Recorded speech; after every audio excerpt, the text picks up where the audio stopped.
Hi, everyone. My name is Kevin Cotto. I'm an IBM sales leader for the IBM OpenPages GRC suite of products based in the Americas. And today's session is on the role of technology in managing risk. We have a couple of great speakers today. We have John Tart, who is an ERM executive from Atrium Health, a longtime OpenPages client. And we have Jennifer Chambers, who's Director of Client Services at iTech for the GRC practice. So super excited to have them. I'm really excited to hear a lively discussion about various topics in the GRC space. And we thank everyone for joining today. So Jennifer? Hello, everyone. Thank you, Kevin. I look forward to speaking today. My name is Jennifer Chambers. I have a background in accounting, a long-time background in accounting where I worked as an auditor and as a controller. And then I moved on into software as a software implementation consultant. I currently am running the GRC practice at iTech. iTech is a staffing and consulting firm. We're now focusing a lot of our time on GRC. I look forward to using my 15 years plus of OpenPages experience and in selling OpenPages services, as well as implementing the system, and speaking with John today. John, I look forward to our lively discussion. Thanks, Jennifer. My name is John Tart. I lead enterprise risk management for Atrium Health. Atrium Health is a integrated not-for-profit health system with about 70,000 teammates, 42 hospitals, and about 1,500 care locations located in Charlotte, North Carolina. I've been doing that for about 7 years. I am an ERM fellow and sit on the advisory board at North Carolina State University at the ERM Initiative. I also have an ERM certification from the American Society for Healthcare Risk Management. It is a privilege to be here today, and I look forward to having a conversation with Jennifer and Kevin. Great. Thank you, John. Well, I look forward, John, to our discussion today. We've always had lively discussions surrounding OpenPages and enterprise risk, so I expect that today will be one of those.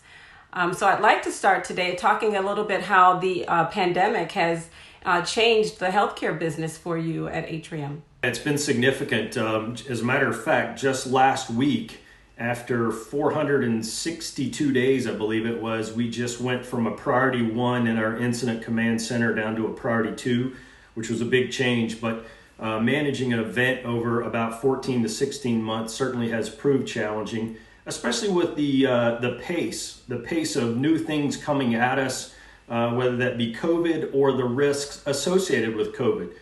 Some of those being that we had employees doing jobs that they didn't used to do. We had to rearrange our healthcare settings. Just like many businesses, we had to send business occupancy individuals to work from home. And in many cases, we had to send clinicians to work from home. And so they were getting their care just like we're communicating today in a virtual space.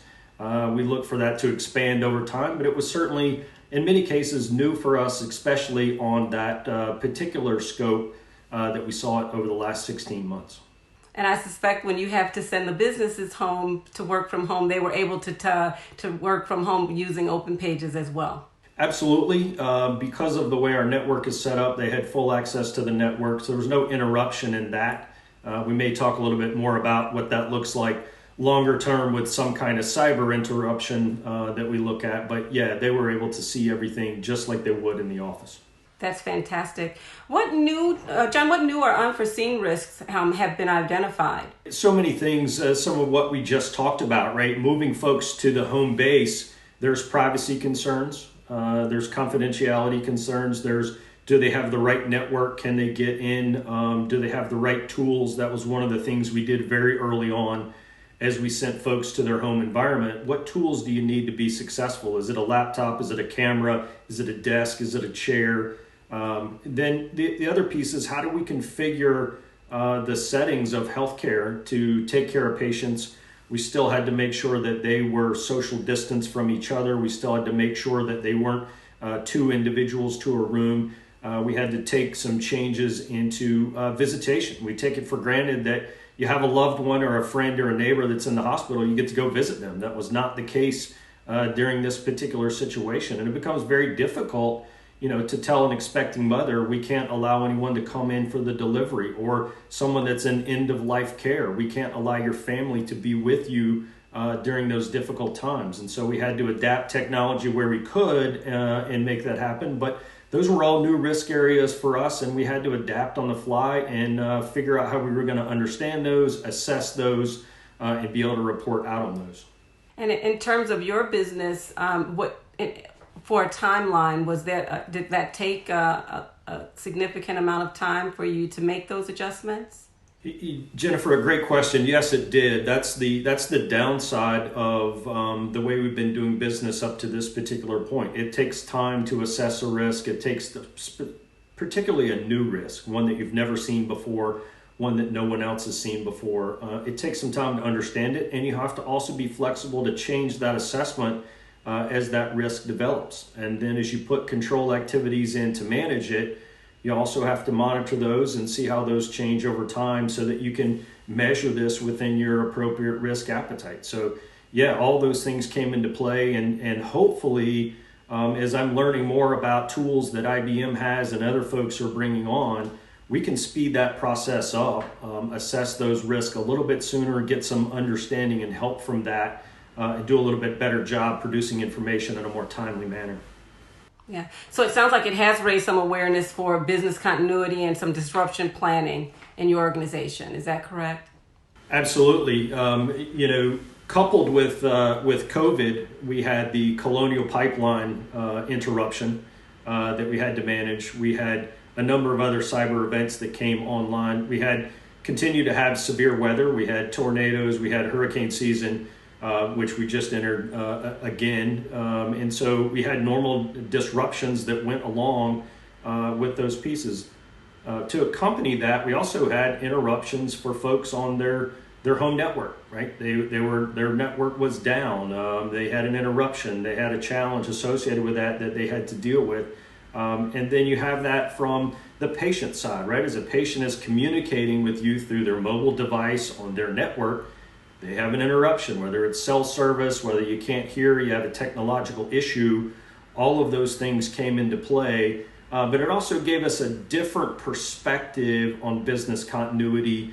Having 8,000 teammates that were now working from home, you can't just knock on somebody's door and say, hey, what do I need to do about this particular situation? Or, hey, everybody come to the conference room for a particular announcement.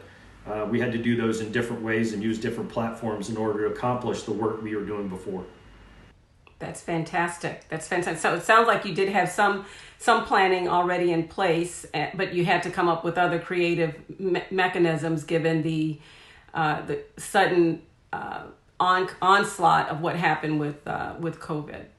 Yeah, we had plans where folks could work from home, whether it be a couple of days a week, or maybe they didn't live in the immediate vicinity, or they had some stuff going on at home, or maybe had a procedure where they were able to work from home but not commute into the office, but certainly not a plan on the shelf to send 8,000 people home in a 24 to 48 hour cycle. That was a new one for us. We did rise to that challenge, and we had some bumps in the road along the way, but all in all, I think the organization handled it fairly well. And what part of what remained constant in your with ERM during this process? Yeah, one of the roles that we have kind of played in ERM is kind of what I call the air traffic controller. There's a bunch of risks flying around just like airplanes, and it's our responsibility to work with leadership to determine which ones are we going to deal with first, which ones are we going to deal with second, which ones can kind of hang out over there for a little bit, or is there one that we're going to leave in the air but it needs to continue to get fuel, maybe continue to get some attention to it, but we're not ready to land the plane on that yet. So we continue to do that throughout this particular piece and provide information to the best of our ability to our leadership team and even to our board. But as I said earlier, these risks were coming at us quickly. They were new risks. We weren't able to call our colleagues in other businesses and other organizations to kind of get an understanding of what they were doing, because they were experiencing it in real time just like we were. Wow, sounds like it was quite a challenge, John. Where can we improve in risk management as a result of what you've learned throughout this experience with COVID? Yeah, I think that's a great question. I think it's getting risk assessed sooner and quicker, availability of information in a timely manner to our leadership, to our board, so that they can use it for making decisions. It's not just about assessing a risk and putting it on a heat map, but how do we use that information so it's valuable to the organization? And I think that really comes with speeding up the process of assessing the risk, speeding up the process of understanding it. So we definitely have to do better process there, and a more timely assessment of those particular assessments. Okay, I think maybe there's some things you're currently using OpenPages for risk management and for enterprise risk. Do you want to talk a bit about how you're using it today, and then we can talk a bit about how you might be able to improve your usage now with the lessons and the things that you've learned during this time? Sure. Yeah, we've used it a number of years, really as a twofold. A, as a repository of risk information. As we go out and we do a risk assessment, we collect that information. It's a repository for us. It's a way for us to sort that either by business unit or by risk domain or by type of risk. And then we've also used it to send out to our risk owners to allow them to assess that risk. It's so much easier to send somebody a link and allow them to go into a tool and make a full assessment of that risk with the explanation there than it is to send them a Microsoft tool, whether it's an Excel document, a PowerPoint, a Word document, because then you've got a long email associated with it. You've got a lot of documents that are going back and forth. It ties up inboxes, and then you've got to file those things somewhere. So those are the two ways that we've really been able to leverage OpenPages. The third piece for us is we've been able to pull information out of it to use for display, for information to share with our board, to put in whatever tool we want to display that information in. Okay, so perhaps that's one of the areas that we can help you improve in terms of getting in sync more in line with what your board and the reporting it requires and what's available to you in OpenPages. I think so. I think that would be helpful. Any suggestions you have, any tools that are out there that we're not currently using, we'd certainly be interested in taking a look at. And then I suspect that if there's anything holding you back from is there anything holding you back from making those changes? I don't think so. I think, as I said, we've had a lot of change over the last 18 months. We've learned that we can adapt on the fly. We've learned that we can move quickly, and that we can make decisions in a timely manner and move forward, and that we can try new things and be successful at it, right? So to me, now's a great time to put some of those things on the table, coming on the heels of 16 months worth of making change in a constant environment. Let's make things better while we have the opportunity. Okay, great. It sounds like there's definitely some changes that could be made with the board and its reporting. But you also mentioned, John, about the risk assessments that were being performed by the business. And are there any improvements that you foresee that could be made in that area? Like you said you were sending links to different people, but were they intuitive enough to where they didn't need any training, or were you getting lots of questions? Yeah, that's a great question. So we have used coordinators in particular areas that we have trained over time, and they've been able to support that work. But that's an FTE, that's time out of their schedule, and anything that would allow us to take that piece out, nothing against them, they've been great. But like I said, it is FTE time and it is money spent. So if we could take that out of the picture and an email could arrive in somebody's inbox that was self-explanatory, click on a link and walk you right through the process, that would certainly be beneficial. And I suspect that FTE had some added, in addition to that role, had some added responsibilities under COVID that they probably didn't also need to have added to their calendar. Absolutely. To their agenda. As much as I would like to have FTEs for risk coordinators throughout the organization, it's just not the reality in today's world. Well, that's understandable.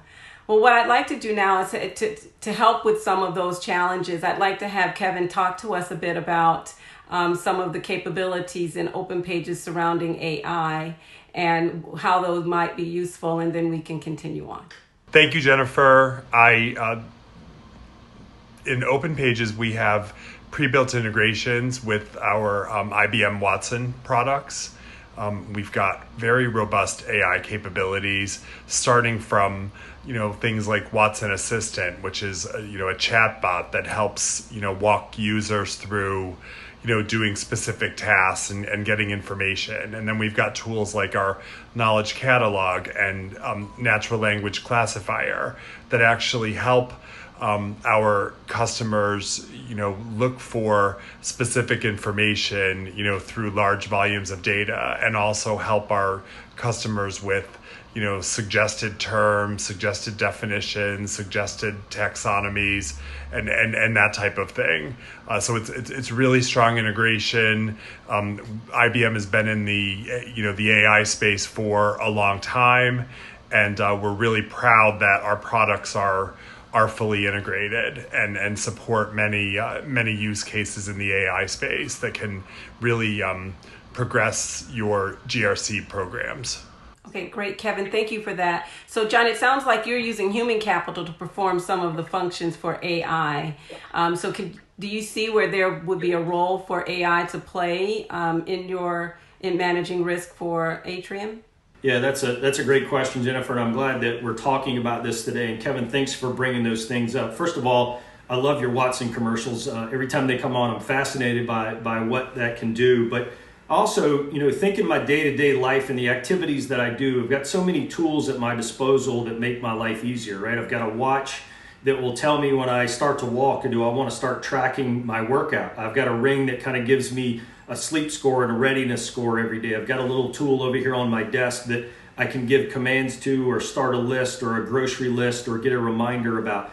And I've got a car that sends me a monthly report about what its status is on all these things. If I could take tools like that, like you're talking about Watson, and apply that to my risk assessment, I think I can really take this to the next level. But I can also solve that time issue that I talked about earlier of how do I get this information sooner in a better way that's packaged for me so that I can share it with leadership. So I'm really excited to learn more about that. I think that's a great opportunity, and I look forward to hearing more about it. Well, John, that's great. There are many different tools that you can use with some of the more advanced versions or the later versions of OpenPages that we can talk about. And our team here at iTech can certainly help you get those implemented.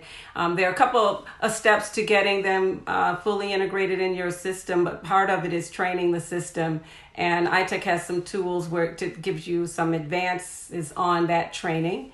And then there's the natural language classifier, as Kevin mentioned, and that's just a matter of getting the setup on enabling it on OpenPages and identifying how you'd like to use the natural language classifier. So I think that's really something that would be very beneficial. It would help cut down on the human capital use, and you'd be able to use more AI technology in your everyday usage of OpenPages operational risk. That's wonderful. I'm glad we had this conversation, Jennifer. Although unplanned, you've given me some ways to restructure what we're doing to make better use of the tools that are out there. And my finance office is going to love the fact that I'm not going to be using real employees and paying salary time for that anymore. That would be great. I think the trade-off, though, is going to be great. You'll get to be able to use your employees to do the things that you expected. And there is some, a small investment for getting the configuration done. But I think at the end of the day, what the net of that is that your finance department will ultimately be happy that you have saved some money for them. Absolutely. That's wonderful. Wow, what a great session. Thank you so much, John and Jennifer.